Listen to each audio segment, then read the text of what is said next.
Hallelujah. എത്ര പേരാ ദൈവ സാന്നിധ്യം അനുഭവിക്കുന്നുണ്ട്? എത്ര പേരാ ദൈവ സാന്നിധ്യം അനുഭവിക്കുന്നുണ്ട്? ആമേൻ. ചില സെക്കൻഡുകൾ അന്യഭാഷകളിൽ ഒന്ന് കണ്ടിന്യൂ ചെയ്തേ. In the mighty name of Jesus.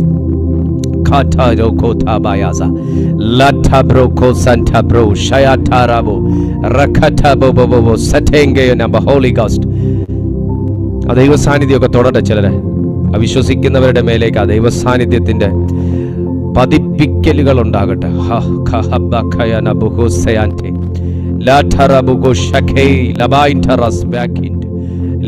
എന്നോട് ദൈവാത്മാ പറയുന്നത് ചിലരൊക്കെ പുറകിലോട്ട് വലിഞ്ഞു നിൽക്കുന്ന പോലത്തെ അവസ്ഥകൾ. ഈ പ്രാർത്ഥനയിൽ പുറകിലോട്ട് പോയി, വിശ്വാസത്തിൽ പുറകിലോട്ട് പോയി, എല്ലാ കാര്യങ്ങളിലും പുറകിലേക്ക് മാറി നിൽക്കുന്ന ചില വ്യക്തിത്വങ്ങളുണ്ടെന്ന് കർത്താവിന്റെ ആത്മാവ് എന്നോട് പറയുന്നു.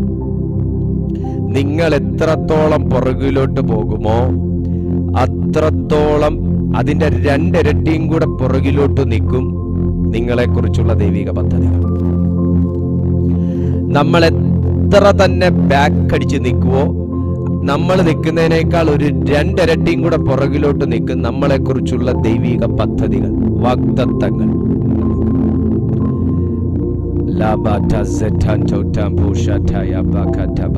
പ്രകൃതി പോലും ഒരു വ്യക്തിക്ക് അനുകൂലമായി നിൽക്കണമെങ്കിൽ, പ്രപഞ്ചം പോലും ഒരു വ്യക്തിക്ക് അനുകൂലമായി നിൽക്കണമെങ്കിൽ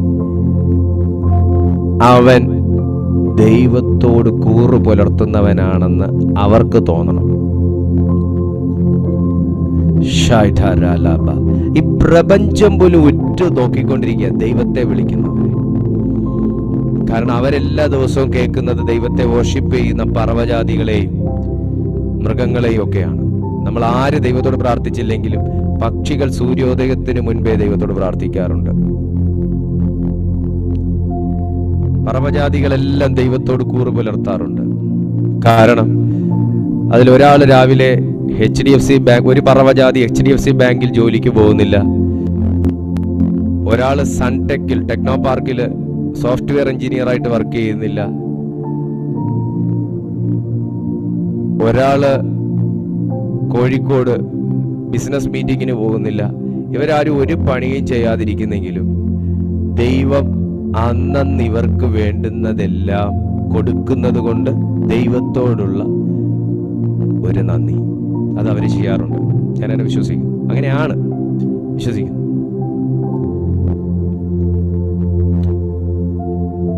പൂക്കളും പുഷ്പങ്ങളും താമരയും ആമ്പലും എല്ലാം വിടർന്ന് കാണിച്ച് അവരുടെ ഫലം സ്വർഗത്തിലേക്ക് കാണിച്ച് അവര് നന്ദി പറയാറുണ്ട്.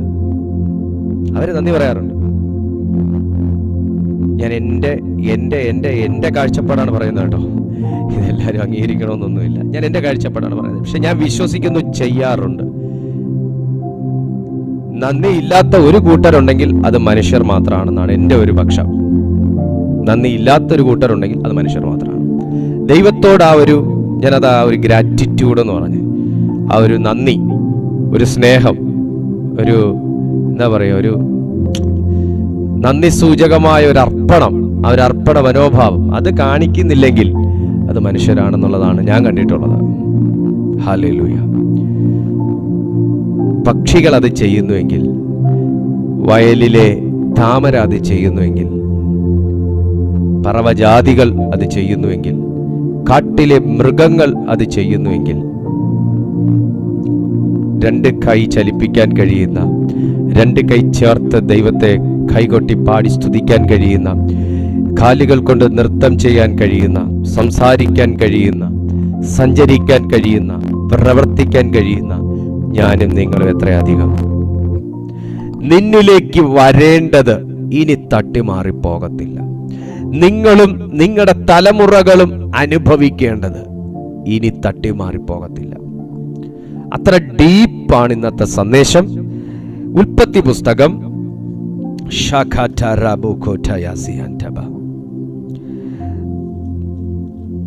ഞാൻ ഈ ഉൽപ്പത്തി പുസ്തകത്തിൽ ഏത് വചനം നിങ്ങളോട് വായിപ്പിക്കുന്ന ഞാൻ ഈ ആലോചിക്കുന്നത്. കാരണം 2, 3, 4, 5, 6 വാക്യം ഞാനിങ്ങനെ മാർക്ക് ചെയ്തിട്ടിട്ടുണ്ട്. ഇതിനകത്ത് ഏത് നമുക്ക് 42-ാമത്തെ അധ്യായം 21-ഉം 22-ഉം വാക്യം നമുക്ക് വായിക്കാം. 42-ാമത്തെ അധ്യായം 21-ഉം 22 വാക്യങ്ങൾ. 42-ാമത്തെ അധ്യായം ഉൽപ്പത്തി പുസ്തകം 42, 21, 22.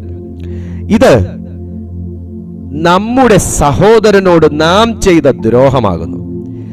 അവൻ നമ്മോട് കെഞ്ചിയപ്പോൾ നാം അവന്റെ പ്രാണസങ്കടം കണ്ടിട്ടും അവന്റെ അപേക്ഷ കേട്ടില്ലല്ലോ. അതുകൊണ്ട് ഈ സങ്കടം നമുക്ക് വന്നിരിക്കുന്നു എന്ന് അവർ തമ്മിൽ പറഞ്ഞു. അതിന് രൂബേൻ, ബാലനോട് ദോഷം ചെയ്യരുതെന്ന് ഞാൻ നിങ്ങളോട് പറഞ്ഞില്ലയോ? എന്നിട്ടും നിങ്ങൾ കേട്ടില്ല. ഇപ്പോൾ ഇതാ അവന്റെ രക്തം നമ്മോട് ചോദിക്കുന്നു എന്ന് അവരോട് പറഞ്ഞു. ഈ വചനം വായിക്കുമ്പോൾ സത്യമായിട്ട് എൻ്റെ ഉള്ളം കത്തുവാണ്. ഒന്നാമത് ഈ വചനത്തിൽ നിന്ന് മനസ്സിലാക്കണം, പ്രവർത്തിക്ക് പ്രതിഫലം തരുന്നൊരു ദൈവമുണ്ട്. പ്രവർത്തിക്ക് പ്രതിഫലം തരുന്നൊരു ദൈവമുണ്ട്. അത് നന്മ ചെയ്താലും തിന്മ ചെയ്താലും ആ പ്രവൃത്തി നമുക്ക് നേരെ വന്നിരിക്കും. ആ പ്രവൃത്തിയുടെ ഫലത്തിന് ഒരു ഹർത്താലും തടസ്സമായിരിക്കത്തില്ല. ഹല്ലേലൂയ. ഒരുവൻ നന്മ ചെയ്താൽ അതിന്റെ പ്രവൃത്തി നിങ്ങൾ അനുഭവിച്ചിരിക്കും. തിന്മ ചെയ്താലും ആ പ്രവൃത്തിയുടെ ഫലം നമ്മൾ അനുഭവിച്ചിരിക്കും. അത് ഒന്ന് പ്രപഞ്ച സത്യമാണ്, രണ്ടത് ദൈവവചനം പഠിപ്പിക്കുന്നതാണ്. അതുകൊണ്ട് അതിന് മാറ്റമില്ല. വിശുദ്ധ ബൈബിൾ പറയുന്നു, ഉൽപ്പത്തി പുസ്തകം 42. ഇപ്പൊ നിങ്ങൾക്ക് മനസ്സിലായി കാണും ഞാൻ ആരെ കുറിച്ചാണ് വായിച്ചത്. യോസേഫിനെ കുറിച്ചാണ് വായിച്ചത്. ഓക്കെ, ചരിത്രത്തിലോട്ടൊന്നും പോകുന്നില്ല. ഇവിടെ മുതൽ ഞാൻ തുടങ്ങുകയാണ്. അവന്റെ രക്തം നമ്മോട് സംസാരിക്കുന്നു. അല്ല, അവന്റെ രക്തം ഭൂമിയിൽ നിന്ന് നമ്മോട് ചോദിക്കുന്നു. എന്താണ് ഉദ്ദേശം? അല്ല, അർത്ഥം. വെളിപ്പാടുള്ള, ദൈവകൃപയുള്ള, ദൈവസ്നേഹമുള്ള, ലക്ഷണവിദ്യ അറിയാവുന്ന, പ്രവചനാത്മാവുള്ള തന്റെ സഹോദരൻ, ഇളയ സഹോദരനാകുന്ന യോസേഫ് മരിച്ചു പോകണം. അവന് ദൈവം ഈ ഭൂമിയിൽ പ്രവർത്തിക്കാൻ കൊടുത്ത അവസരങ്ങളെ എല്ലാം തകർത്തു മാറ്റിക്കൊണ്ട് ഈ ഭൂമിയിൽ നിന്ന് അവൻ നഷ്ടപ്പെട്ടു പോകണം എന്നാഗ്രഹിച്ചു ഒരു കൂട്ടം സഹോദരങ്ങൾ, സ്വന്തം സഹോദരങ്ങൾ തന്നെ തള്ളിയിട്ട് കൊല്ലാൻ തുനിഞ്ഞിട്ടും എടുത്തു മിസ്രയീമ്യർക്ക് വിറ്റ് കളഞ്ഞിട്ടും അവൻ ഇന്നും ജീവനോടെ ഇരിക്കുന്നു എന്നറിയാതെ ഒരു കൂട്ടം സഹോദരങ്ങൾ തനിക്ക് ഇന്ന് നേരിട്ട ഒരവസ്ഥയുടെ നടുവിൽ നിന്നുകൊണ്ട് പറയുന്നു, ഇതെല്ലാം വന്നത് നമ്മൾ അന്ന് സഹോദരനെ നഷ്ടപ്പെടുത്തി കളഞ്ഞില്ലേ. അവൻ മരിച്ചു കാണും. ഇപ്പോ അവൻ അടിമവേല ചെയ്ത് മരിച്ചു കാണും. അവന്റെ രക്തം ഈ ഭൂമിയിൽ നിന്ന് നമ്മോട് ചോദിക്കുന്നതാണ് എന്ന് പറഞ്ഞുകൊണ്ട് ഇന്ന് നാം ചിലരുടെ മുമ്പിൽ കെഞ്ചി നിൽക്കേണ്ട ഒരവസ്ഥ വന്നത്, നാം ചിലരുടെ മുമ്പിൽ കൈ നീട്ടേണ്ട ഒരവസ്ഥ വന്നത്, ഇന്ന് ഞാനൊരു രാജ്യത്തിന്റെ നിയമത്തിന്റെ മുൻപിൽ പ്രാണന് വേണ്ടി യാചിക്കേണ്ടി വന്നത് അന്ന് ചില വർഷങ്ങൾക്ക് മുൻപേ നമ്മുടെ സഹോദരൻ അവന്റെ പ്രാണന് വേണ്ടി നമ്മുടെ മുമ്പിൽ കെഞ്ചിയപ്പോ അത് കണ്ടിട്ടും കണ്ടില്ല എന്ന് നടിച്ചത് കൊണ്ടല്ലേ സഹോദരന്മാരെ എന്നാണ് രൂബേൻ ചോദിക്കുന്നത്. ഹല്ലേലൂയ. പശ്ചാത്തലം ഞാൻ പറയാം. രാജ്യമെങ്ങും ആകെ മൊത്തം ക്ഷാമത്തിൽ നിൽക്കുന്ന ഒരു സമയം, ഭക്ഷിക്കാൻ അന്നം മുട്ടിയ ഒരു സമയം. യാക്കോബ് തന്റെ മക്കളെ എല്ലാം കൂടെ മിസ്രയീമിൽ ധാന്യം ഉണ്ടെന്ന് അറിഞ്ഞിട്ട് അങ്ങോട്ടേക്ക് പോയി കളക്ട് ചെയ്യാൻ പറയാണ്.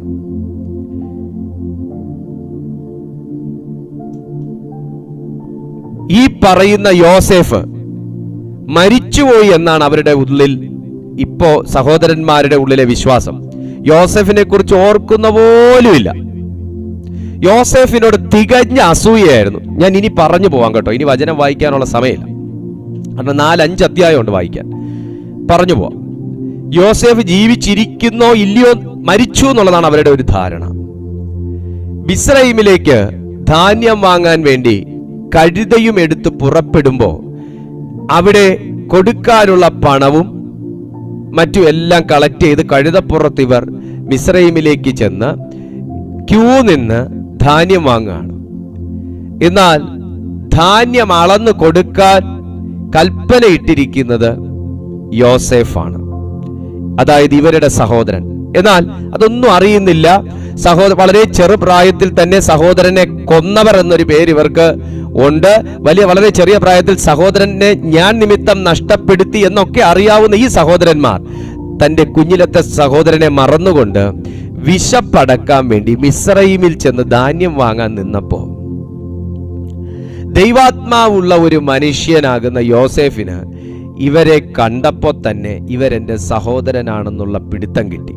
പക്ഷേ ദൈവം ആകെ മൊത്തം സ്ട്രക്ചർ മാറ്റിയ യോസേഫിനെ ഇവർക്ക് കണ്ടപ്പം മനസ്സിലായില്ല. ഒരാലോചന കൈമാറുകയാണ്. ദൈവം തിരഞ്ഞെടുത്തിരിക്കുന്ന ഒരു മനുഷ്യനെ ദൈവം തന്റെ കരങ്ങളിൽ എടുത്ത് ഉപയോഗിക്കാൻ തുടങ്ങിക്കഴിഞ്ഞാൽ, ദൈവം തന്റെ കരങ്ങളിൽ എടുത്ത് പ്രയോജനപ്പെടുത്താൻ തുടങ്ങിക്കഴിഞ്ഞാൽ, ദൈവം തന്റെ കരങ്ങളിലേക്ക് എടുത്തു കഴിഞ്ഞാൽ, ഒരു കാലം നിന്നോട് സംസാരിച്ച, നിന്നെ കണ്ട, നിന്നെ വിധിച്ച, നിന്നെ ആക്ഷേപിച്ച വ്യക്തികൾക്ക് പോലും നിന്നെ കണ്ട മനസ്സിലാകാത്ത വിധത്തിൽ ദൈവം നിന്റെ ചരിത്രം മാറ്റിയിരിക്കും. പൊട്ടക്കിണറ്റി ഇട്ട ചരിത്രമല്ല ഇപ്പൊ യോസേഫിനുള്ളത്. ഇപ്പോ മുമ്പിൽ നിൽക്കുന്ന മൂത്ത ജ്യേഷ്ഠന്മാർ വന്ന് ഇങ്ങനെയാ നിൽക്കുന്നേ. കയ്യിൽ പണം ഉണ്ടെങ്കിലും മിസ്രൈം കനിഞ്ഞാലേ ഉള്ളൂ, മിസ്രൈം കനിഞ്ഞാലേ ഉള്ളൂ.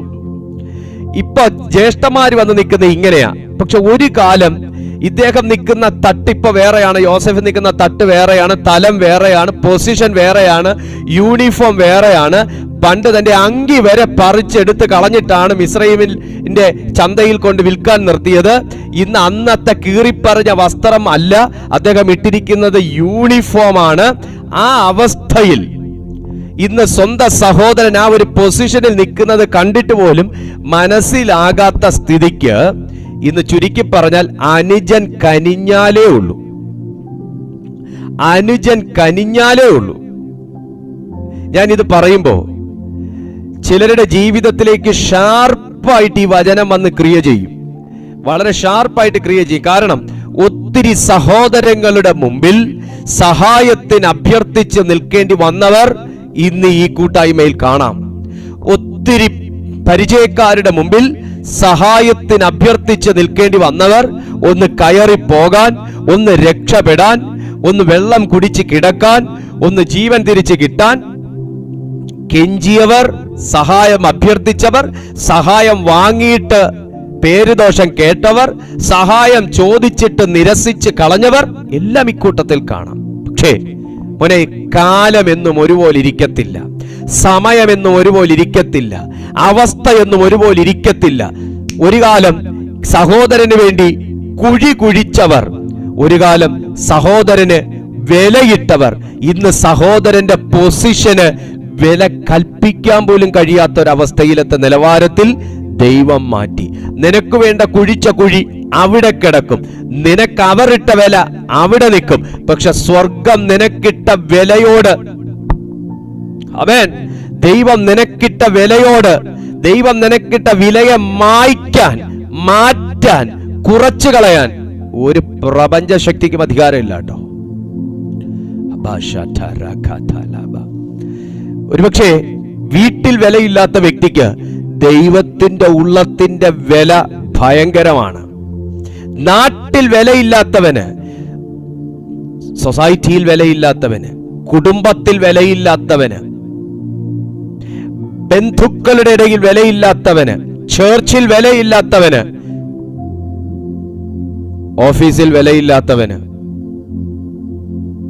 സംഘടനയിൽ വിലയില്ലാത്തവന്, ദൈവത്തിന്റെ ഉള്ളത്തിൽ വില വലുതാണെങ്കിൽ, ദൈവത്തിന്റെ ഉള്ളത്തിൽ വില വലുതാണെങ്കിൽ സമയം എന്നും ഒരുപോലെ ഇരിക്കത്തില്ല, സാഹചര്യം എന്നും ഒരുപോലെ ഇരിക്കത്തില്ല, അവസരങ്ങളും അവസ്ഥകളും ഒരുപോലെ ഇരിക്കത്തില്ല. യോസേഫിന് സഹോദരന്മാരുടെ മുമ്പിൽ പ്രാണന് വേണ്ടി കെഞ്ചാൻ ഒരു സമയം ഉണ്ടെങ്കിൽ ഇന്ന് യോസേഫ് തീരുമാനിക്കണം, ഇവൻ പ്രാണനും കൊണ്ട് ഇവന്റെ നാട്ടിൽ പോണമെങ്കിൽ, കാര്യം ചരിത്രം വായിക്കണമെങ്കിൽ നിങ്ങൾ 40-ാമത്തെ അധ്യായം മുതൽ 45-ാമത്തെ അധ്യായം വരെ വായിച്ചു നോക്കിക്കോ. നിങ്ങൾ നിന്ന് കത്തും. Hallelujah, praise God. ഇന്ന് സഹോദരൻ തീരുമാനിക്കണം. നീ നിന്റെ ആയുസ്സും നിന്റെ പൊക്കണ സഞ്ചിയും കൊണ്ട് നിന്റെ നാടും കരയും പറ്റണമെങ്കിൽ ഇന്ന് ഇളയ സഹോദരൻ തീരുമാനിക്കണം. എവിടിരിക്കുന്നു ചെങ്കോൽ? ഹല്ലേലൂയ. ആരെ ആക്ഷേപിക്കരുത്, ആരെയും വില കുറച്ച് കാണരുത്. ദൈവത്തിന് ഒരുത്തന്റെ സമയം തിരുത്താൻ ഒത്തിരി മണിക്കൂറുകൾ വേണ്ട, ഒത്തിരി വർഷങ്ങൾ വേണ്ട. തികഞ്ഞ ദൈവാശ്രയത്വം താഴ്മയും മാത്രം മതി. ദൈവം നിനക്ക് അവസരം തരും. അതാണ് നമ്മുടെ സബ്ജക്റ്റ്. ദൈവം നിനക്ക് അവസരം തരും. പക്ഷെ എന്തേ ദൈവമേ സ്വപ്നം കാണുന്ന യോസേഫിനെ അന്ന് നീ സഹോദരന്മാരുടെ മുമ്പിൽ നിന്ന് രക്ഷിച്ചില്ല എന്നൊക്കെ നമുക്ക് ചോദിക്കാം. എന്തേ ദൈവമേ ആ നല്ലൊരു ബാലന്റെ വസ്ത്രം വരെ പറിച്ചു കളഞ്ഞിട്ട് നഗ്നനായിട്ട് ആ മിസ്രയീമിന്റെ അടിമച്ചന്തയിൽ കൊണ്ട് കാഴ്ച വെച്ചപ്പോ, വിലയിട്ട് വെച്ചപ്പോ നീ അവനെ അവിടുന്ന് ആത്മാവിൽ എടുത്ത് മാറ്റിയില്ല? നമുക്ക് ചോദിക്കാം.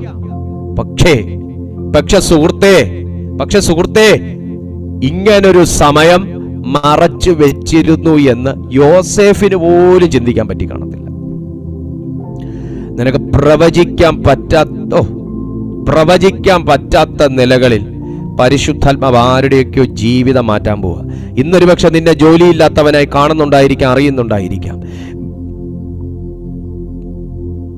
സാമ്പത്തികമായിട്ടൊന്നും ഇല്ലാത്തവനായിട്ട് ചിലർ നിന്നെ മുദ്ര കുത്തുന്നുണ്ടായിരിക്കാം. ഇവൻ എന്നും രോഗം തന്നെയാണെന്ന് പറഞ്ഞ് ചിലർ നിന്നെ ആക്ഷേപിക്കുന്നുണ്ടായിരിക്കാം. പ്രാർത്ഥിക്കുന്ന ഇവൾക്കെന്താ ഇങ്ങനെയെന്ന് ചോദിക്കുന്നുണ്ടായിരിക്കാം. സമയമെന്നും ഒരുപോലെ ഇരിക്കത്തില്ല, കാലമെന്നും ഒരുപോലെ ഇരിക്കത്തില്ല. നിന്റെ ചരിത്രത്തെ ദൈവം മാറ്റും. പ്രവർത്തിക്കാൻ ദൈവം നിനക്കൊരവസരം തരും. ഓക്കെ, ഞാൻ ബ്രീഫ് ചെയ്യട്ടെ. വാക്യം ഞാനൊന്നുകൂടെ വായിക്കാം. ഇത് നമ്മുടെ സഹോദരനോട് നാം ചെയ്ത ദ്രോഹമാകുന്നു. ദൈവം കാഴ്ച കാണിക്കുന്ന ദൈവിക കാര്യങ്ങളെ കുറിച്ച് വെളിപ്പെടുത്തുന്ന സഹോദരനും ദ്രോഹം ചെയ്യുന്ന ആൾക്കാരുണ്ടല്ലേ. ദൈവത്തോടു കൂടെ ചേർന്ന് നടക്കുന്നവനും ദ്രോഹം ചെയ്യുന്ന ആൾക്കാരുണ്ടല്ലേ. അതന്ന് അവർക്ക് ദൈവം കൊടുത്തൊരവസരം എന്തിനാണെന്നറിയാമോ? അല്ലെങ്കിൽ ദൈവം കണ്ടിട്ട് മിണ്ടാത്ത എന്താണെന്നറിയാമോ? കാലം അധികെ പോകുന്നതിന് മുൻപേ ചോറ് വെക്കാനുള്ള അരിക്ക് സഞ്ചിയും കൊണ്ട് നീ അധികം താമസിയാതെ നിന്റെ സഹോദരന്റെ മുമ്പിൽ നിൽക്കേണ്ട ഒരു അവസ്ഥയുണ്ടെന്ന് കണ്ടതുകൊണ്ടാ. നിന്റെ കഴുത തീൻ തിന്ന് കിടക്കണമെങ്കിൽ നിന്റെ സഹോദരൻ വിചാരിക്കേണ്ട ഒരു അവസ്ഥ നിനക്ക് ഞാൻ വരുത്തും എന്ന് ദൈവം കണ്ടതുകൊണ്ടാ. ഞാൻ ചിലരോട് നോക്കി, ഞാൻ നിങ്ങളുടെ കണ്ണീ നോക്കി തന്നെ ഞാൻ പ്രവചിച്ച് പറയാട്ടോ. നിന്റെ ഈ വല്ലായ്മയുടെയും പൊറുതിമുട്ടലിന്റെയും സന്ദർഭത്തിൽ പോലും കർത്താവ് മിണ്ടാതിരിക്കുന്നതിന്റെ കാരണം ചില വ്യക്തികൾ നിങ്ങൾ പോലും ആഗ്രഹിക്കത്തില്ല ഇവരിങ്ങനെ നിങ്ങളുടെ മുമ്പിൽ മുട്ടുമടക്കണമെന്ന്. ആ നിലകളിൽ ഒരു ദൈവപ്രവൃത്തി കണ്ട് നിന്റെ മുമ്പിൽ മുട്ടുമടക്കി, ഞാൻ നിന്നോട് ദ്രോഹം ചെയ്തു പോയി, ദോഷം നിന്നെക്കുറിച്ച് ചിന്തിച്ചു പോയി, പ്രവർത്തിച്ചു പോയി, പറഞ്ഞുപോയി എന്ന് നിന്നോട് ഏറ്റുപറഞ്ഞ് ദൈവത്തിന്റെ മുമ്പിൽ സറണ്ടർ ചെയ്യുന്ന ഒരു ടൈം വരുന്നു. ഞാൻ ചുമ്മാ വിളിച്ചു പറഞ്ഞതല്ല, ഇത് ഈ വചനത്തിനകത്ത് മുമ്പോട്ട് വായിക്കുമ്പോൾ കാണുന്ന സംഗതിയാണ് ഞാൻ നിങ്ങളോട് പറഞ്ഞത്. നമുക്ക് നോക്കുമ്പോൾ അയ്യോ ജ്യേഷ്ഠന്മാരല്ലേ അനുജന്റെ മുമ്പിൽ, സഹോദരന്മാരല്ലേ മറ്റൊരു സഹോദരന്റെ മുമ്പിൽ. പക്ഷേ കൊന്നു കളയാൻ വരെ അവസരം കിട്ടിയിട്ട് ഞാനൊരു കാര്യം പറയട്ടെ. ശൗലിനെ കൊന്നുകളയാൻ ദാവീദിന് അവസരം കിട്ടിയതാ. വാളിന്റെ അറ്റത്ത് വന്ന് കഴുത്ത് നിന്ന സമയത്തും ദാവീദ് ചെയ്തില്ല. മക്കളെ, നമുക്ക് വേണമെങ്കിൽ നമ്മളെ മുറിവേൽപ്പിച്ചവരെ ഇരട്ടി മുറിവേൽപ്പിക്കുന്ന രീതിയിൽ നമുക്ക് സംസാരിക്കാം.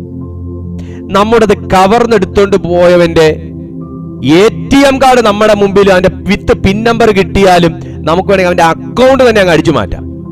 പക്ഷേ അത് തിരിച്ചങ്ങനെ ചെയ്യാതിരിക്കുന്നതിനകത്ത് ഒരു ഭയങ്കര പ്രതികാരം മറഞ്ഞിരിപ്പുണ്ട്. ഹല്ലേലൂയ. ഒരു ഭയങ്കര ആരുടെ പ്രതികാരം? ദൈവത്തിന്റെ, നമ്മുടെ അല്ല.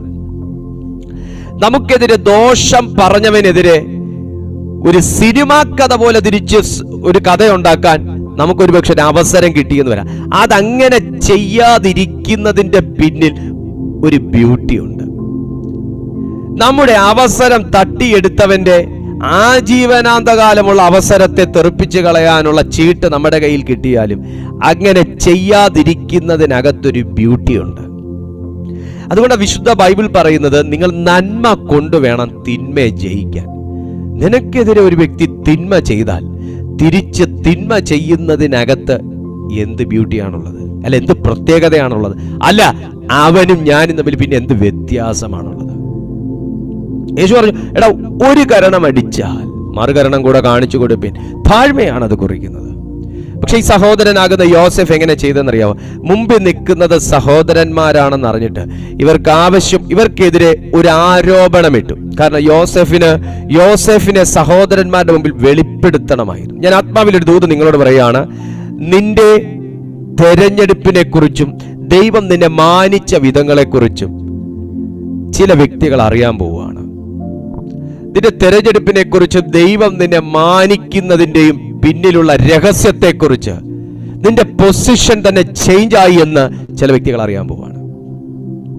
ഇവിടെ മുമ്പിൽ നിൽക്കുന്നത് സഹോദരന്മാരാണെന്ന് അറിഞ്ഞ യോസെഫ് അവർക്ക് ആവശ്യമായ തീനെല്ലാം കൊടുത്തതിന് ശേഷം, പിന്നെ നമ്മൾ 43-ാമത്തെ അധ്യായം വായിക്കുമ്പോൾ അതിന്റെ 28-ാമത്തെ വാക്യം നിങ്ങളൊന്ന് വായിച്ചാൽ മനസ്സിലാവും. തന്റെ 26 മുതൽ ഒന്ന് വായിച്ചാൽ മനസ്സിലാവും. 42-ാമത്തെ അധ്യായം 26. അവർ ധാന്യം കഴുതപ്പുറത്ത് കയറ്റി അവിടെ നിന്ന് പുറപ്പെട്ടു. എവിടുന്ന? മിസ്രൈമിൽ നിന്ന് പുറപ്പെട്ടു. വഴി അമ്പലത്തിൽ വെച്ച് അവരിൽ ഒരുത്തൻ കഴുതയ്ക്ക് തീൻ കൊടുക്കുവാൻ ചാക്കഴിച്ചപ്പോൾ തന്റെ ദ്രവ്യം ചാക്കിന്റെ വായ്ക്കൽ ഇരിക്കുന്നത് കണ്ട് തന്റെ സഹോദരരോട്, എന്റെ ദ്രവ്യം എനിക്ക് തിരികെ കിട്ടി, അതിതാ എന്റെ ചാക്കിലിരിക്കുന്നു എന്ന് പറഞ്ഞു. അപ്പോൾ അവരുടെ ഉള്ളം തളർന്നു, അവർ വിറച്ചു, ദൈവം നമ്മോട് ഈ ചെയ്തത് എന്ത് എന്ന് തമ്മിൽ പറഞ്ഞു. അവരിതിനെ ഒരു ദൈവ പ്രവൃത്തിയായി കരുതി. ഭയങ്കര ഷാർപ്പാണ് ഈ മെസ്സേജ്. നിങ്ങൾക്ക് എത്ര പേർക്ക് മനസ്സിലാവുന്നു അറിഞ്ഞൂടാ. നിങ്ങൾ ഒരു പ്രൊവിഷൻ സ്റ്റോറിൽ ചെന്നു, നിങ്ങൾ ഒരു 5 കിലോ അരി മേടിച്ചു. നിങ്ങൾ അവിടെ ദ്രവ്യം കൊടുക്കണമോ? കൊടുക്കണം. നിങ്ങൾ തിരിച്ച് വീട്ടിൽ വന്ന് ആ കവർ പൊട്ടിച്ച് നോക്കുമ്പോൾ നിങ്ങൾ അവിടെ കൊടുത്ത 200 രൂപ അല്ലെങ്കിൽ 300 രൂപ നിങ്ങളുടെ ആ കവറിനകത്ത് ഇട്ടാണോ അദ്ദേഹം അരി പാക്ക് ചെയ്ത് തരുന്നേ? അല്ല. ദ്രവ്യം അവരെടുക്കും, വസ്തു നിങ്ങൾക്ക് തരും. അതാണ് നിയമം, കച്ചവട നിയമം. എന്നാൽ ഇവിടെ കാണുന്ന ഒരു കാര്യം, ഇവർ മേടിച്ചോണ്ട് വന്ന ധാന്യത്തിന്റെ കെട്ടഴിച്ചപ്പോ ഇവരവിടെ കൊടുത്ത ദ്രവ്യം, പണം, അത് അതുപോലെ ഈ ചാക്കിനകത്തിട്ട് കെട്ടിയാ കൊടുത്തു വിട്ടത്. ഇതാരുടെ നിർദ്ദേശമായിരുന്നു? ഇത് യജമാനനാകുന്ന യോസെഫിന്റെ നിർദ്ദേശപ്രകാരം തന്റെ ഗൃഹവിചാരകൻ ചെയ്ത ഒരു വേലയാണ്. ഓക്കെ. എന്നാൽ ഇവരിതിനെ എന്തായിട്ട് കണ്ടു? ഞാൻ കൊടുത്ത പണം എന്റെ സഞ്ചിക്കകത്ത് അരിയോടുകൂടെ ഇതിനകത്ത് കിടക്കുന്നു, ദൈവം നമ്മോട് ചെയ്തത് എന്ത്? ആരെയാ ഇപ്പൊ വിളിച്ചേ? ദൈവത്തെയാ വിളിച്ചത്.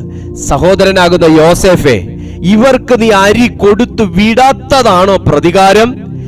ഇവർ നിന്റെ രാജ്യത്ത് നിന്ന് അരി മേടിച്ചോണ്ട് പോയിട്ട്, കർത്താവേ നിനക്ക് നന്ദി, നീ ജീവനുള്ള ദൈവമെന്ന് ഉച്ചത്തിൽ വിളിച്ച് ദൈവത്തെ മഹത്വപ്പെടുത്തുന്നതാണോ നിനക്ക് കൊടുക്കാവുന്ന ഏറ്റവും നല്ല ഒരു പ്രതികാരം?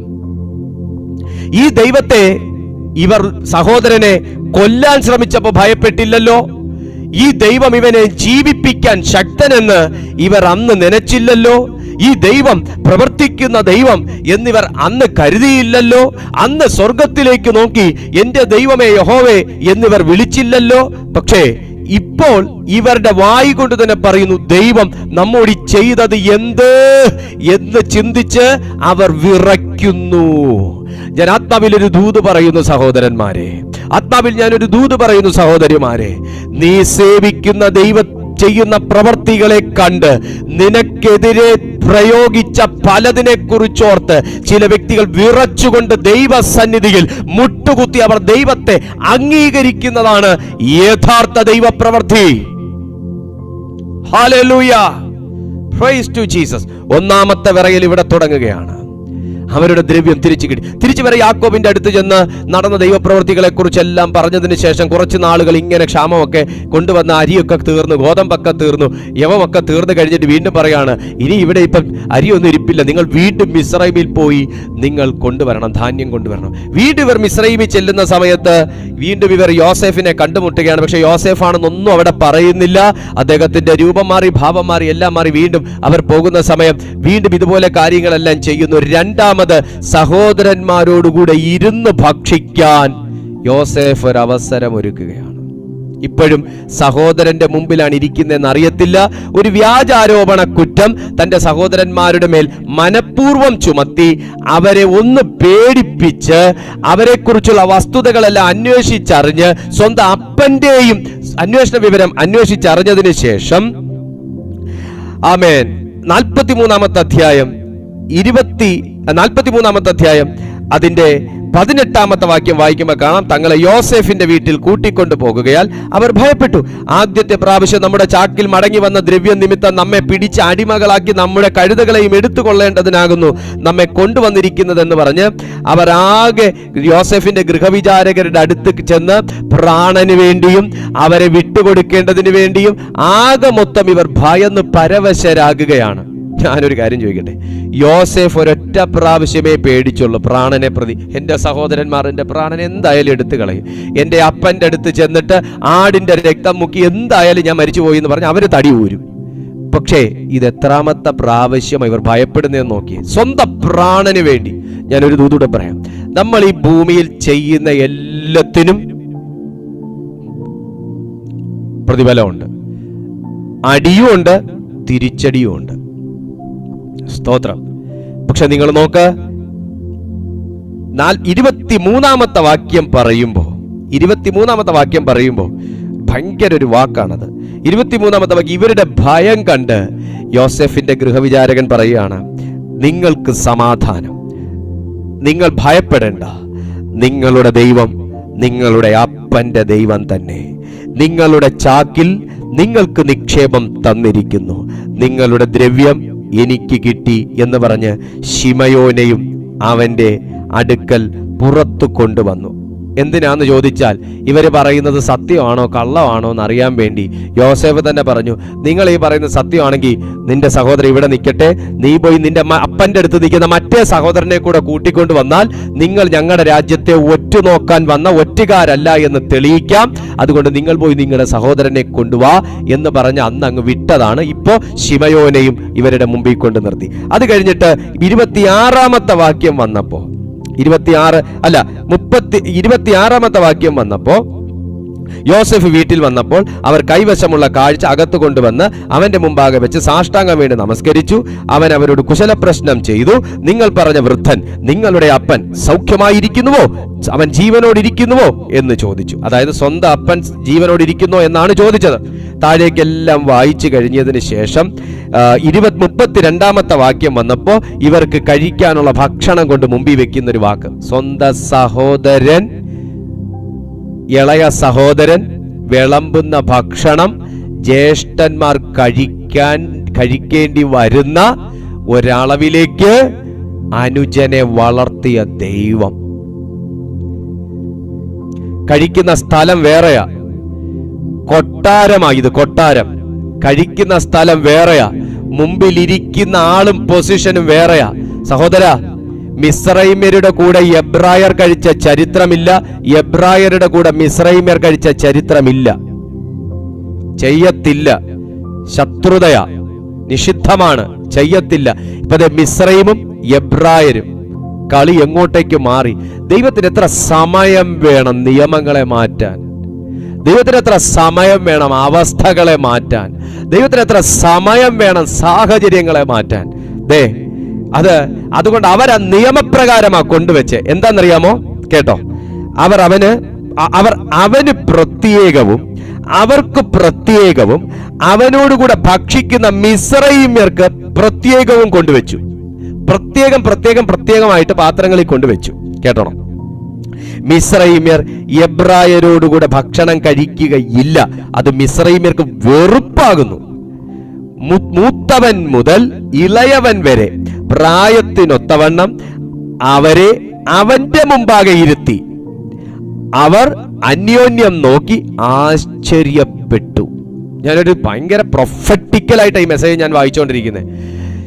നിന്റെ ജീവിതത്തിൽ ദൈവം ചെയ്യുന്ന പ്രവർത്തികളെ കുറിച്ചും നീ ഇരിക്കുന്ന സ്ഥാനമാനങ്ങളെ കണ്ടും നിന്റെ കുടുംബത്തിലുള്ളവർ ആശ്ചര്യത്തോടെ നോക്കാൻ തക്കവണ്ണം ദൈവം വഴിവെക്കും. ആമേൻ. ഇത് എന്തൊരവസ്ഥ! മിസ്രയീമ്യർ എബ്രായരോടുകൂടെ ഭക്ഷണം കഴിക്കുന്നു. ആശ്ചര്യത്തോടെ നോക്കും, ആശ്ചര്യത്തോടെ നോക്കും. നോക്കേണ്ട വഴി ദൈവം വെക്കും. ആമേൻ. താഴേക്ക് വായിക്കും. ഞാൻ സമയക്കുറവ് കൊണ്ടാണ് ഇങ്ങനെ വായിച്ചോടുന്നത്.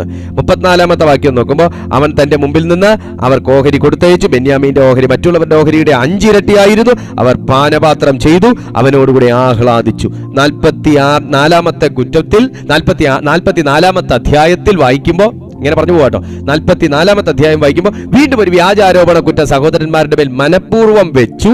45-ാമത്തെ വാക്യം വരുമ്പോൾ യോസേഫ് തന്നെ സഹോദരന്മാരോട് തന്നെ കുറിച്ച് വെളിപ്പെടുത്തുകയാണ്. എൻ്റെ ജ്യേഷ്ഠന്മാരെ, ഇത്രയും മാസം, ഇത്രയും നാളുകൾ നിങ്ങളുടെ മുമ്പിൽ നിന്നത് നിങ്ങൾ കൊന്നുകളഞ്ഞ, നിങ്ങൾ വിറ്റുകളഞ്ഞ, നിങ്ങൾ കാലണയ്ക്ക് വേണ്ടി വിറ്റുകളഞ്ഞ നിങ്ങളുടെ സഹോദരനെയാണ് ദൈവം നിങ്ങളുടെ മുമ്പിൽ ഈ യൂണിഫോം ഇട്ട്, ഈ പൊസിഷനോടെ, ഈ കിരീടവും വെപ്പിച്ച് ഈ നിർത്തിയിരിക്കുന്നതെന്ന് വെളിപ്പെടുത്തുന്ന ഒരു ഭാഗമാണ് 45-ാമത്തെ അധ്യായത്തിൽ കാണുന്നത്.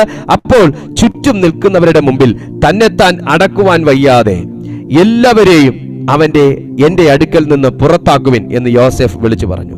ഇങ്ങനെ യോസേഫ് തന്റെ സഹോദരന്മാർക്ക് തന്നെ വെളിപ്പെടുത്തിയപ്പോൾ ആരും അടുക്കലുണ്ടായിരുന്നില്ല. അവൻ ഉച്ചത്തിൽ കരഞ്ഞു. മിസ്രയീമ്യരും ഫറവോന്റെ ഗൃഹവും അത് കേട്ടു.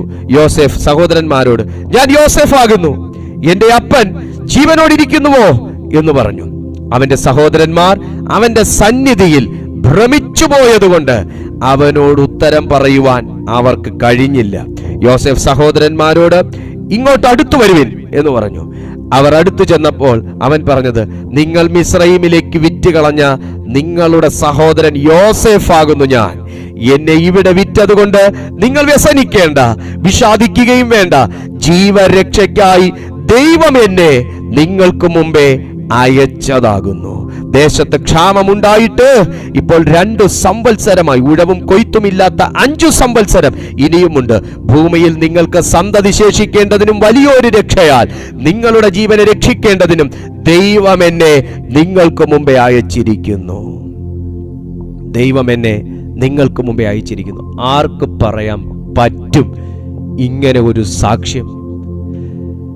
മിസ്രയീമിലേക്ക് വിറ്റുകളഞ്ഞ സഹോദരന്മാരുടെ മുമ്പിൽ വന്ന് ദൈവം തന്റെ വിറ്റുകളഞ്ഞ സഹോദരന്റെ വായിൽ കൂടെ സാക്ഷ്യം പറയാണ്, എന്നെ വിറ്റത് കൊണ്ട് നിങ്ങൾ വിഷാദിക്കണ്ട, ജീവരക്ഷയ്ക്കായി ദൈവം എന്നെ നിങ്ങൾക്ക് മുമ്പോട്ടായി ഇങ്ങോട്ടേക്ക് അയച്ചത് തന്നെയാണ്. അതായത് അന്ന് നിങ്ങൾ എന്നെ വിറ്റ നിങ്ങളുടെ തിന്മ എന്റെ നന്മയ്ക്കാക്കി മാറ്റിയ ഒരു ദൈവം. ഞാൻ ആത്മാവിൽ നിന്നോട് പറയാണ്, ദൈവം നിന്നെ ചെലെടുത്തിപ്പോൾ ആക്കി വെച്ചിരിക്കുന്നത് തിന്മയ്ക്കല്ല, ഒരു നന്മയ്ക്കാണ്.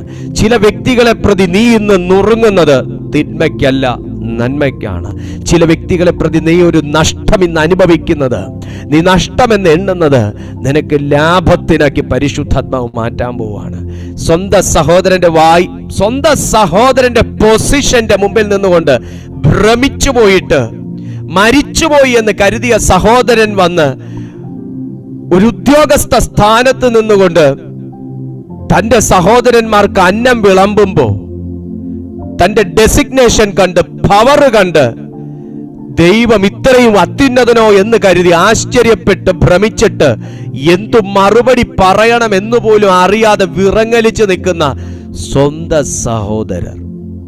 നീ സ്വന്തം സഹോദരരാർ തള്ളപ്പെട്ട ഒരു വ്യക്തിയാണെങ്കിൽ, സ്വന്തക്കാരെന്ന് പറയുന്നവരുടെ വായി കൊണ്ട് നീ ദോഷം കേൾക്കേണ്ട ഒരു വ്യക്തിയാണെങ്കിൽ, ആ ചരിത്രത്തെ തിരുത്താൻ എന്റെ ദൈവത്തിന് ഇനി അധികം താമസമില്ല. ഈ 2024 കുറഞ്ഞൊന്ന് മുമ്പോട്ട് പോയിട്ട് ഇതുപോലെ ഒരു സാക്ഷ്യം നിന്റെ അധരത്തിൽ കൂടെയും പുറത്തു വരാൻ പോവുകയാണ്.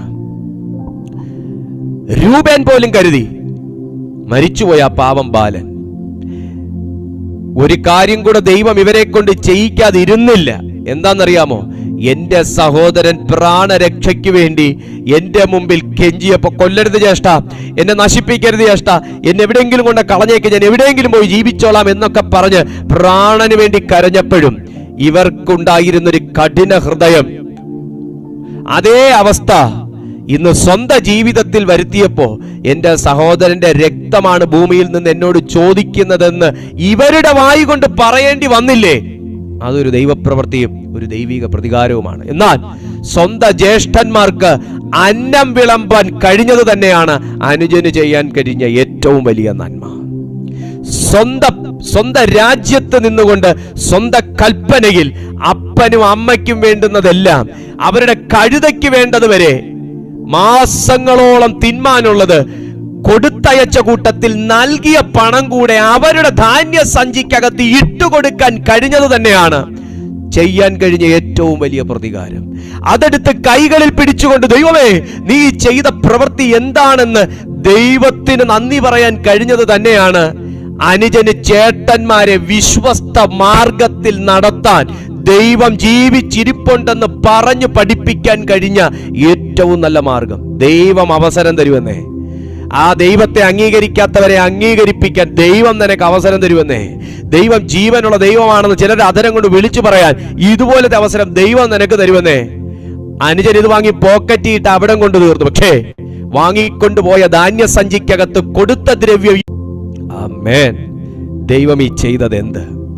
ദൈവം ഈ ചെയ്തതെന്ത്? ദൈവം നമ്മുടെ ജീവിതത്തിൽ ചെയ്തതെന്ത് എന്ന് പറയിക്കുന്ന വിശ്വസ്തനായ ദൈവം. നിങ്ങളുടെ കയ്യിൽ നിന്ന് നിങ്ങളുടെ നന്മ ആരെങ്കിലും അപകരിച്ചെങ്കിൽ കരയണ്ട. അതൊന്നും നിനക്ക് നഷ്ടപ്പെട്ടു പോകത്തില്ല. നിനക്ക് ദൈവം ഇരട്ടിയായിട്ട് തരികയും ചെയ്യും.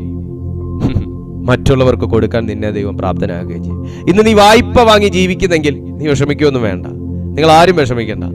നിങ്ങൾ ഇന്ന് വായ്പ വാങ്ങും. കാലമൊന്നും അങ്ങനെയൊന്നും ഇരിക്കത്തില്ല. കാലമൊന്നും അങ്ങനെയൊന്നും ഇരിക്കത്തില്ല. സമയമൊന്നും അങ്ങനെയൊന്നും ഇരിക്കത്തില്ല. യോസേഫ് വിശ്വസ്തനായിരുന്നു ദൈവമക്കളെ. നമുക്ക് എല്ലാവർക്കും സാമ്പത്തിക ബുദ്ധിമുട്ടുണ്ട്. പക്ഷെ ഉള്ളതിനകത്ത് നമ്മൾ വിശ്വസ്തത പാലിക്കുമ്പോഴാണ് കർത്താവ് നമ്മളെ അധികത്തിൽ വിചാരകന്മാരാക്കുന്നത്. അന്ന് ഇട്ടിരുന്ന അങ്കി പോലും പറിച്ചെടുത്ത് കളഞ്ഞു. എന്നിട്ട് മിസ്രയീമ്യർക്ക് വിറ്റ് കളഞ്ഞു.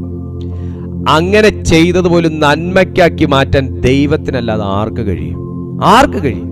ഷാക്കിയ സ്ഥാനത്തെല്ലാം വിശ്വസ്തനായിരുന്ന യോസേഫിനെ ഇന്ന് കാര്യവിചാരകനാക്കി മാറ്റാൻ ദൈവം ചെയ്തൊരു പ്രവൃത്തി നിന്റെ ജീവിതത്തിലുണ്ടാവും. ഇന്ന് നീ തൊഴിലില്ലായ്മ അനുഭവിക്കുന്നുണ്ടായിരിക്കാം. സമൂഹത്തിലൊരു മാന്യതയില്ലായിരിക്കാം, ഉയർച്ചയില്ലായിരിക്കാം, ഒരു അംഗീകാരം ഇല്ലായിരിക്കാം. നിങ്ങൾക്ക് എവിടുന്നും നിങ്ങളാരും സ്നേഹിക്കുന്നില്ലായിരിക്കാം. നിങ്ങൾ ഒത്തിരി ഒറ്റപ്പെടലും നിരാശയും ഏകാന്തതയും അനുഭവിക്കുന്നുണ്ടായിരിക്കാം. നിങ്ങളുടെ ജീവിതത്തിൽ പല മേഖലകളിൽ അപജയങ്ങൾ ഉണ്ടായിരിക്കാം. പക്ഷെ നഷ്ടപ്പെട്ടു പോവല്ല, നിങ്ങളാരും നിരാശപ്പെട്ടു പോവല്ല. യോസഫിനെ നോക്കുക. ഒരുപാട് ഘട്ടങ്ങളിലൂടെ അദ്ദേഹത്തെ ദൈവം കടത്തി കൊണ്ടുപോയി. യോസഫിനാകെ ഉണ്ടായിരുന്ന അസറ്റ് എന്ന് പറഞ്ഞാൽ ദൈവാശ്രയവും ദൈവഭയമായിരുന്നു. ദൈവാശ്രയവും ദൈവഭയവും ഉണ്ടെങ്കിൽ ഒരു സഹോദരൻ പോലും മരിച്ചു പോയില്ല. എല്ലാ സഹോദരന്മാരുടെ മുമ്പിലും സ്വന്തം സഹോദരനെ ആദരിച്ച് ഉയർത്തി മാനിച്ച് സഹോദരന്റെ കൃപയ്ക്ക് പാത്രങ്ങളാക്കി മാറ്റാൻ തക്കവണ്ണം എൻ്റെ ദൈവം ചരിത്രത്തെ തിരുത്തിയതുപോലെ നിന്റെ ചരിത്രത്തെ എൻ്റെ ദൈവം മാറ്റാൻ പോവുക. അത് 2025 അത് 2024 തുടക്ക നാളുകളിലാണ്.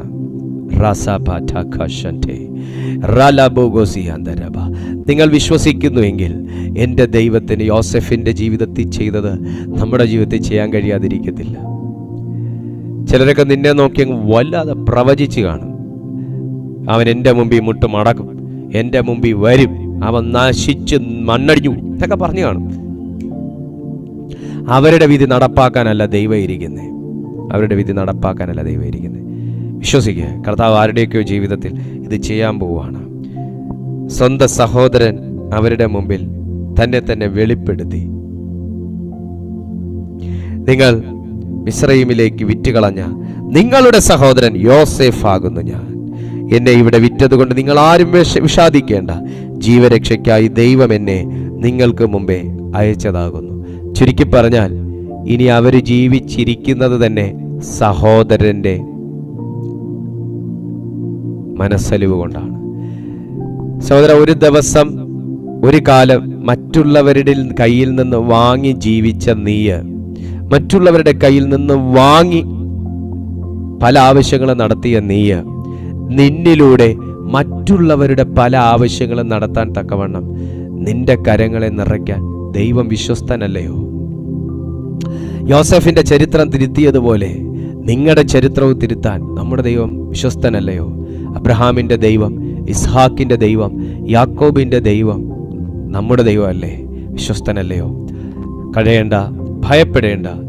ദൈവം നമുക്ക് വേണ്ടി കരുതാൻ തക്കവണ്ണം വിശ്വസ്തനാകുന്നു. എല്ലാ കണ്ണുകളും പരിശുദ്ധ ദൈവസന്നിധിയിൽ ഒരു നിമിഷവും നടച്ചേ. കർത്താവിൻ്റെ സന്നിധിയിൽ ദൈവം നിനക്ക് ഇതുപോലെ പ്രവർത്തിക്കാൻ ഒരവസരം നല്ല കർത്താവ് ഒരുക്കിയാൽ നിങ്ങൾ ഈ അവസരത്തെ എങ്ങനെ ചെയ്യും? പകരത്തിന് പകരം ചെയ്യുമോ? യോസേഫ് തൻ്റെ സഹോദരന്മാരോടുകൂടെ ചെയ്തതുപോലെ ചെയ്യുമോ?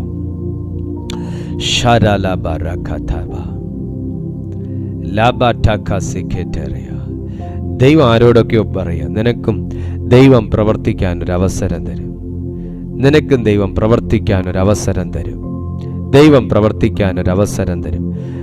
ഓ ജീസസ്, ഇന്ന് കണ്ട മിസ്രയീം വരെ ഇനി കാണാത്ത പോലെ നിനക്കും ദൈവം പ്രവർത്തിക്കാൻ ഒരു അവസരം തരും. തൊഴിലില്ലായ്മയ്ക്കകത്ത് വേദനിക്കുന്ന ചിലരോട് ദൈവാത്മാവ് പറയുന്നു, നീ ഇന്ന് നിൽക്കുന്നത് പോലും കടം വാങ്ങി ആയിരിക്കാം. പക്ഷേ യോസെഫിന്റെ ജീവിതത്തിൽ ദൈവം ചെയ്ത എന്താണെന്നറിയാമോ? സ്വന്തം സഹോദരന്മാർക്ക് ആവശ്യം പോലെയും ആവശ്യത്തിലധികവും കൊടുത്തുവിടാൻ തക്കവണ്ണം അവനെ നിറച്ചതുപോലെ അങ്ങനെ ഒരു അധികാരം ദൈവം നിനക്ക് നൽകും. കമോൺ, ആ ഒരു അവസരം ആരുടെയൊക്കെയോ മുമ്പിൽ പരിശുദ്ധാത്മാവ് തുറക്കുവാണ്. അങ്ങനെ ഒരു അവസരം ദൈവം തുറക്കുക. പുച്ഛത്തോടെയും അസൂയയോടും കണ്ട സഹോദരന്റെ മുമ്പിൽ ഇന്ന് വിറയലോടെ നിൽക്കാനല്ലാതെ സ്വന്തം സഹോദരന്മാർക്ക് കഴിയാത്തതിൻ്റെ കാരണം തികഞ്ഞ പ്രാർത്ഥനാ ജീവിതമാണ് യോസേഫിൻ്റെ. തികഞ്ഞ പ്രാർത്ഥനാ ജീവിതമാണ്. ഈ ജീവിതത്തിൽ എന്തൊക്കെ നിനക്ക് കൈമോശം വന്നാലും പ്രാർത്ഥനാ ജീവിതത്തെ കൈമോശം വരുത്താൻ ഞാൻ തയ്യാറല്ല. ദൈവവുമായിട്ടുള്ള ബന്ധത്തെ കൈമോശം വരുത്താൻ ഞാൻ തയ്യാറല്ല എന്ന് ഉറച്ചിരിക്കുന്നവൻ്റെ മുമ്പിൽ നാളെ ചരിത്രം തിരുത്തപ്പെടുക തന്നെ ചെയ്യും. ചരിത്രം തിരുത്തപ്പെടുക തന്നെ ചെയ്യും. ഇന്ന് പൊട്ടക്കിണറ്റി കിടന്ന ചരിത്രമല്ല യോസേഫിൻ്റെ. ഇന്ന് അടിമച്ചന്തയിൽ മുട്ടുകുത്തിയിരുന്ന ചരിത്രമല്ല യോസേഫിൻ്റെ. ഇന്ന് യോസേഫിൻ്റെ മുമ്പിൽ വന്നാൽ ഓരോ വാക്ക് പറയുമ്പോഴും അന്നത്തെ രീതി ഇങ്ങനെ, ഓരോ വാക്ക് പറയുമ്പോഴും അപ്പൻ സുഖമായിരിക്കുന്നു, വൃദ്ധനായ നിന്റെ അപ്പൻ സുഖമായിരിക്കുന്നു എന്ന് ചോദിച്ചാൽ സുഖമായിരിക്കുന്നു യജമാനനെ എന്ന് പറഞ്ഞ് അവർ കുനിഞ്ഞ് സാഷ്ടാംഗം നമസ്കരിക്കും. ആ ഉത്തരം പറഞ്ഞതിന് ശേഷം കുനിഞ്ഞ് സാഷ്ടാംഗം നമസ്കരിക്കും. അന്ന് അടിമച്ചന്തയിൽ വിൽക്കാൻ വേണ്ടി യോസേഫ് മുട്ടുകുത്തി ഇരുന്ന ചരിത്രം ഉണ്ടായിരുന്നെങ്കിൽ ഇന്ന് യോസേഫിന്റെ മുമ്പിൽ വരുന്നത് സ്വന്തം അപ്പനാണെങ്കിൽ പോലും അങ്ങനെ ആയിക്കൊള്ളണമെന്നുള്ളൊരു നിയമമുള്ള ഒരു രാജ്യത്തിലാണ് നിൽക്കുന്നത്. ചരിത്രം മാറി. ഇന്ന് സഹോദരന്മാരാ മുട്ടുകുത്തി നിൽക്കേണ്ടി വരുന്നത്.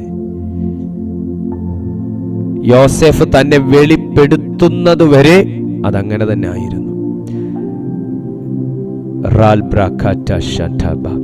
ഇത്ര സമയം വേണം ദൈവത്തിന് കാര്യങ്ങളെ തിരുത്താൻ. ഞാൻ വിശ്വസിക്കുന്നു ഈ 2024 അങ്ങനെയുള്ളൊരു വർഷമാണ്. പലരുടെയും ജീവിതത്തിൽ, വിശ്വസിക്കുന്നവരുടെ ജീവിതത്തിൽ ഇതങ്ങനത്തെ ഒരു വർഷമാണ്. നിനക്ക് നഷ്ടപ്പെട്ടു പോയതിനെ കുറിച്ച് പറയാൻ ഒത്തിരി ഉണ്ടാകും. പക്ഷേ നേട്ടങ്ങളുടെ ഒരു വർഷമാക്കി പരിശുദ്ധാത്മാവ് ഇത് മാറ്റും. ഓ ജീസസ്, പരിശുദ്ധാത്മാവിന്റെ സാന്നിധ്യം ഈ സമയം ആരെയൊക്കെയോ സ്പർശിച്ചു തുടങ്ങുകയാണ്. പിതാവേ, ഞാൻ ഈ ജനത്തിനായി പ്രാർത്ഥിക്കുന്നു. ഇവർക്ക് പ്രവർത്തിപ്പാൻ പരിശുദ്ധാത്മാവ് ഒരു അവസരം കൊടുക്കണമേ. ഇവരുടെ ജീവിതത്തിലും അങ്ങനെ ഒരു അവസരം പരിശുദ്ധാത്മാവ് കൊടുക്കണമേ. ഞാൻ ഈ കൂടി വന്ന സകലത്തിനായും പ്രാർത്ഥിക്കുന്നു. ഇപ്പോൾ തന്നെ